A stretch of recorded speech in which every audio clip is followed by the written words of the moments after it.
The issue surrounding nude entertainment at the Cooler nightclub was finally put to rest today. After deferring any decision for 30 days, the Development Appeals Board came back with its decision. The Cooler nightclub won its appeal and will be able to continue to host exotic entertainment at the club just off Highway 16. The Appeals Board Chairman Brian McCook said this was the most complex item that has ever come before the board, who met 3 times on the issue since the hearing.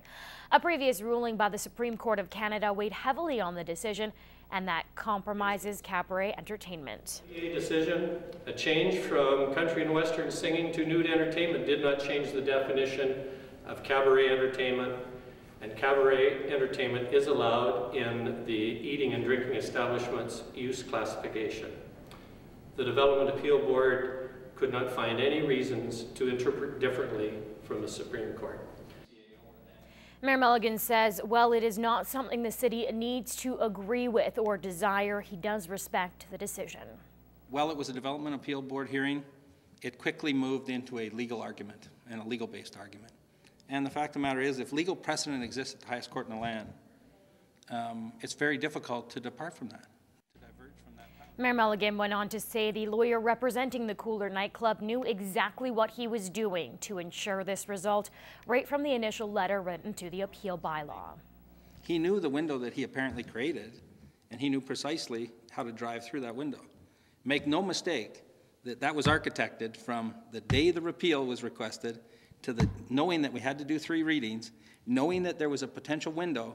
And he said in the Development Appeal Board hearing, he said specifically in an answer to a question from one of the members, did you instruct your client to start the nude entertainment before August 27th? And he said, yes, I did. The city does have 30 days to appeal the board's decision, but Mayor Mulligan says he will recommend council not appeal. Well, clean drinking water is still hard to come by in Bonnyville, and while residents proposed water be piped in from Cold Lake, that city's mayor says that just isn't possible. Both Bonnyville and Cold Lake officials had separate meetings with the Minister of Environment and the region's MLA earlier this week to talk about the problem.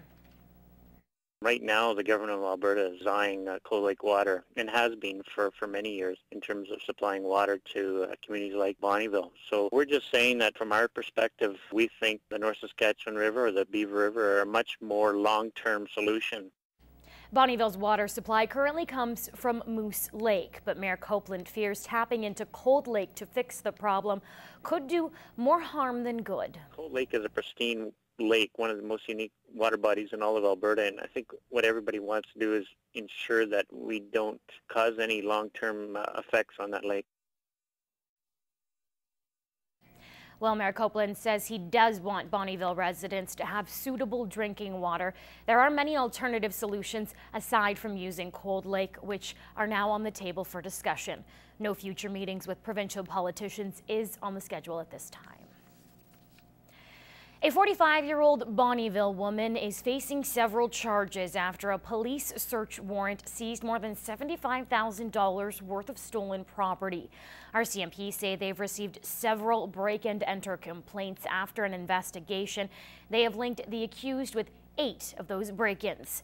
Some of the property recovered includes several TVs, tools, and small appliances. Julia Cardinal is facing 10 charges. RCMP have charged 4 other people, but their names have not been released. All of them are scheduled to appear in court next Tuesday. Well, for Cold Lake's Curtis Hargrove, 2012 has been a year of ups and downs. He started his run across Canada back in May to raise $1 million for the Stollery Children's Hospital. On Wednesday, he spent the night in the hospital on his way to Calgary. The 23-year-old became sick and began vomiting blood. He underwent multiple tests, including blood work. After being released from hospital Thursday, he spent the day resting. Hargrove will now make his way to the West Coast for the final leg of his journey. Well, this is supposed to be the most wonderful time of the year. But for many families who can't afford it, Christmas can be quite the financial burden. Luckily, the local food bank, along with several local businesses, are looking to ease families' troubles. Will Cortez has more.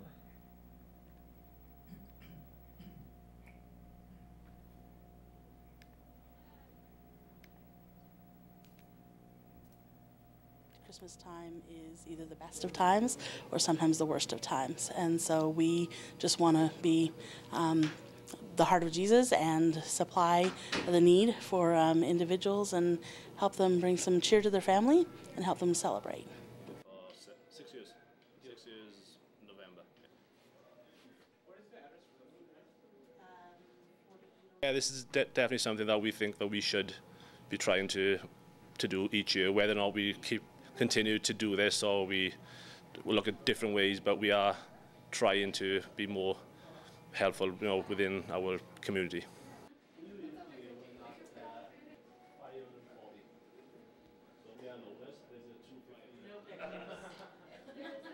This community is by far the most generous community I have seen, and they do quite well in supplying what is needed. Now the food bank is accepting donations 2 to 4, Tuesday to Friday. If you yourself would like to volunteer, call the number on your screen. Will Cortez, Newcap News. We apologize. Newcap's Healthcare Uncovered did not run last night due to technical difficulties. It will be airing in that same time slot next week, 7:30 p.m., November 22nd on CITL. Take a look. Here's a preview. Your city, your stories exposed. I'm very, very lucky to be alive. We ask the tough questions and get the real answers. There's a bigger issue. Because nothing is more important than your health. This is Healthcare Uncovered.